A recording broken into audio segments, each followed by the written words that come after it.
লক্ষ্মীপুরের রায়পুরে আধিপত্য বিস্তারকে কেন্দ্র করে বিএনপির দুই গ্রুপের সংঘর্ষে একজন নিহতের পর থেকে থমথমে পরিস্থিতি বিরাজ করছে এলাকা জুড়ে। হামলা অগ্নিসংযোগ করা হয়েছে বাড়িঘরে।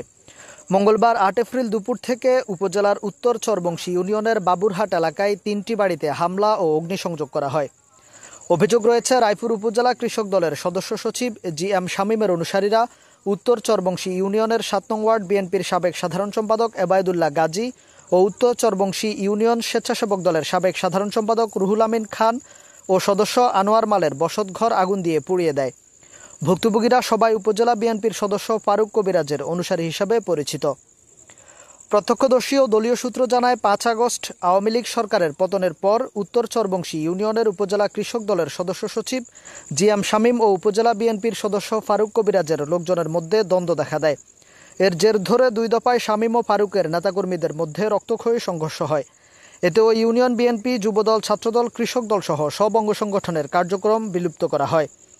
সোমবার ৭ এপ্রিল আধিপত্য বিস্তার নিয়ে বেড়িবাঁধ ও বাবুরহাট এলাকায় কৃষক দল নেতা শামীম গাজী ও ফারুক কবিরাজের অনুসারী হিসেবে পরিচিত ইউনিয়ন স্বেচ্ছাসেবক দলের যুগ্ম আহ্বায়ক ফারুক গাজীর লোকজন সংঘর্ষে জড়িয়ে পড়ে।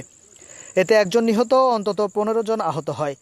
ঘটনার সময় বিলাল মাঝি, আবু তাহের মাঝি, জিয়াদ হোসাইনের বসত বাড়িতে শামীমের অনুসারীরা ভাঙচুর ও লুটপাট করে।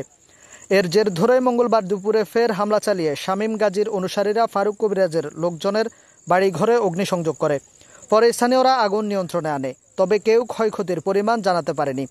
দুপক্ষে দফায় দফায় সংঘর্ষ, হামলা, ভাঙচুর, হত্যা ও অগ্নিসংযোগের ঘটনায় এলাকায় থমথম অবস্থা বিরাজ করছে। বিএনপির কয়েকজন নেতা জানায়, কৃষক দল নেতা শামীম ও বিএনপি নেতা ফারুক কবিরাজের লোকজন ৫ আগস্টের পর দফায় দফায় সংঘর্ষে জড়াচ্ছে। এর মধ্যে সাইজউদ্দিন খুন হয়েছে। সে শামীমের অনুসারী ছিল। এর জের ধরে শামীমের অনুসারীরা ফারুক কবিরাজের অনুসারীদের বাড়িতে অগ্নিসংযোগ করেছে। আপনার নাম কি? আপনার নাম? আমার নাম এবায়দুল্লাহ গাজী। যখন পদ পদবিতে আছেন? যে আমি ওয়ার্ড সভাপতি। গতকাল যখন ওয়ার্ড সভাপতি? আমি ৭ নম্বর ওয়ার্ড। ওয়ার্ড সভাপতি যুব দলের?